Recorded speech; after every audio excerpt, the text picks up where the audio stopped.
This film is a $20 million disaster. Why won't anyone believe me? I'm thinking of shooting myself.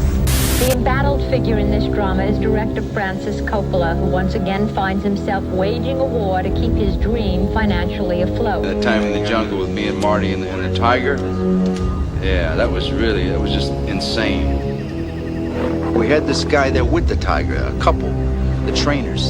So the guy come around and say, Yambi's very hungry today, Martin. He's very hungry, Mr. Coppola. I'm sure he will do exactly what you want. We haven't fed him in a week. Oh, shit. If Marty dies, I want to hear that everything's okay until I say Marty is dead. You got it? Right. If it's not done, man, ship the whole office out of here.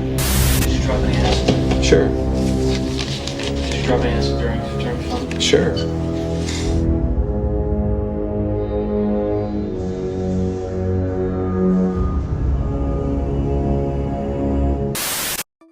Few films have captured the intensity of war quite like Apocalypse Now. But what if I told you that the real chaos wasn't in the story itself, but in the making of the movie? In this video, we'll explain the dark truth behind Francis Ford Coppola's masterpiece, a production so harrowing it almost destroyed the people who made it.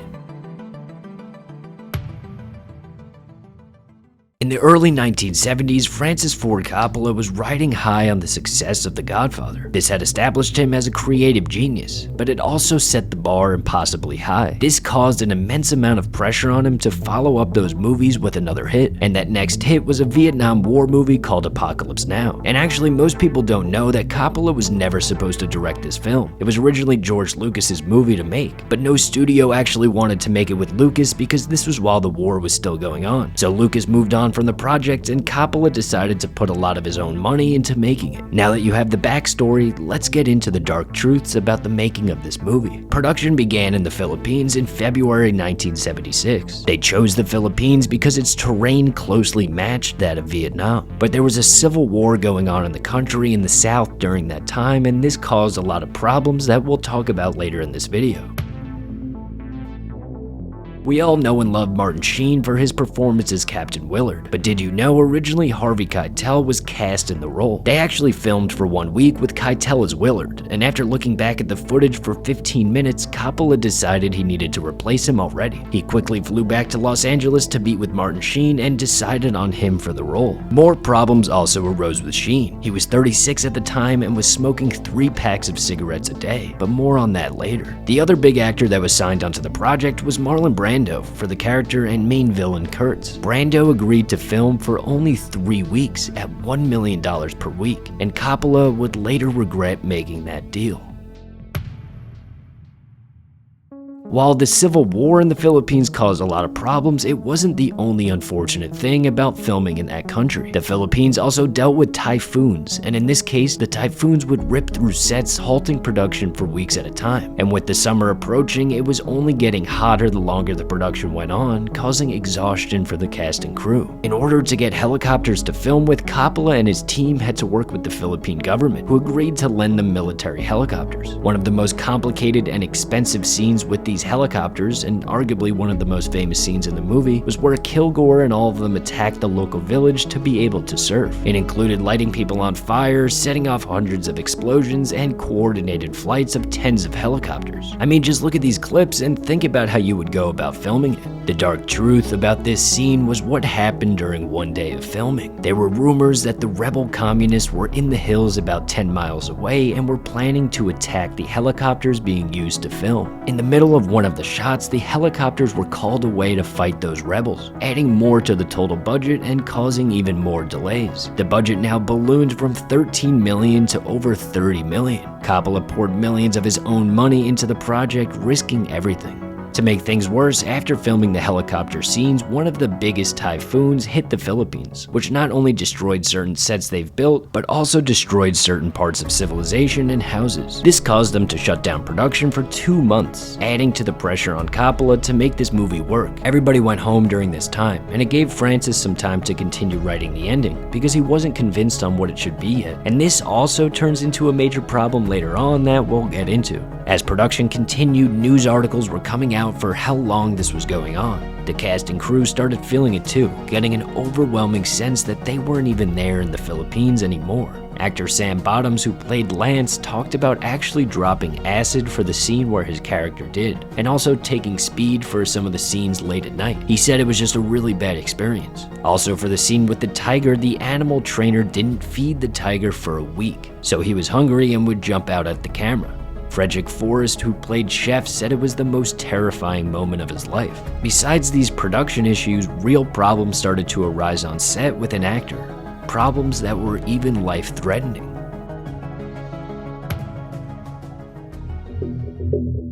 While it was Brando's performance that eventually captured the headlines, the true emotional core of the movie was Martin Sheen's portrayal of Captain Willard. Sheen delivered a haunting performance, but his journey in making the movie mirrored the physical and emotional toll depicted in the film. Sheen was battling alcoholism during the production, and the intense demands of filming pushed him to his limits. In one infamous scene shot on his 36th birthday, Sheen had a breakdown in front of the camera. He said he was so drunk he couldn't even stand up straight, and he punched a mirror, slicing his hand open. This wasn't in the script, but he insisted that Coppola kept filming. He said he needed it for himself, and it made it into the final cut of the movie. But the breaking point came on March 1st, 1977, when Sheen woke up with severe chest pains. He left his room and went on a local public bus to the production office. He was then rushed to the hospital, and it was later revealed he suffered a heart attack. He received last rites from priests that didn't even speak English. Sheen talked about this experience, saying he was in a really bad way, and told everyone he doesn't remember anything.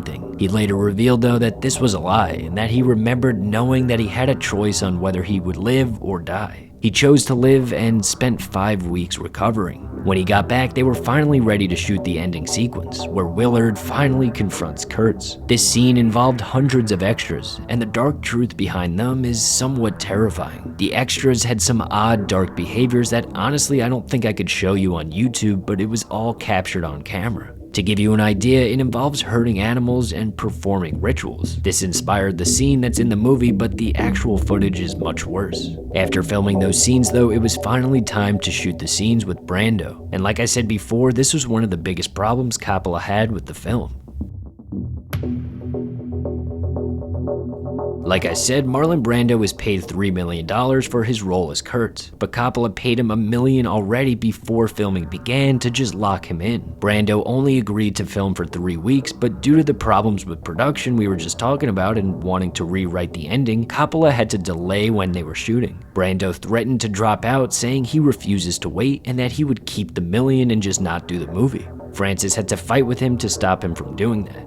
When Brando arrived on set, he was majorly overweight and resistant to Coppola's direction. He wanted to rewrite his lines with Coppola during his 3 weeks there, which left Coppola scrambling to salvage the performance in some way. Because of his weight, they decided to shoot Brando in the shadows, creating a terrifying visual, which actually ended up working out in their favor. Brando was essentially improvising all of his lines, which at the time added to the uncertainty of the ending and stressed out Francis even more. Luckily, Brando's improvised monologues added a surreal quality to the film, but getting those moments on camera was still a nightmare. Despite all this chaos, Brando's performance became one of the film's defining elements. Now, I personally think his character in this movie is a little overrated, and it's actually one of the parts of the film I don't love. Overall, though, I still love this movie, and I think learning about the making of it further enhanced my experience watching it again.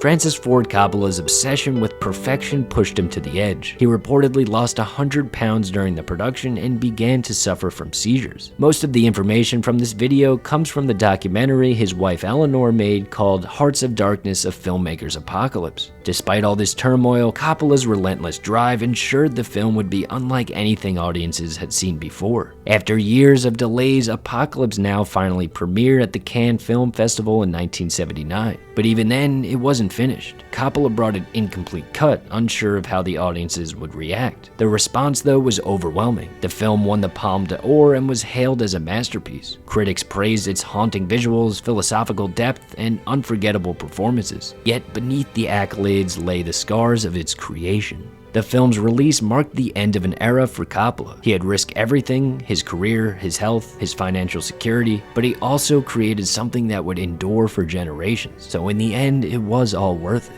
The making of this film was a battle, a journey into the heart of Coppola's own fears and ambitions, and that's why it remains one of the greatest films ever made. It's also just a really great movie, and I'm talking about the theatrical cut, not any of the other versions. Anyway, thank you guys for watching. If you enjoyed this video as much as I enjoyed making it, don't forget to subscribe, and let me know in the comments if you want more videos like this in the future.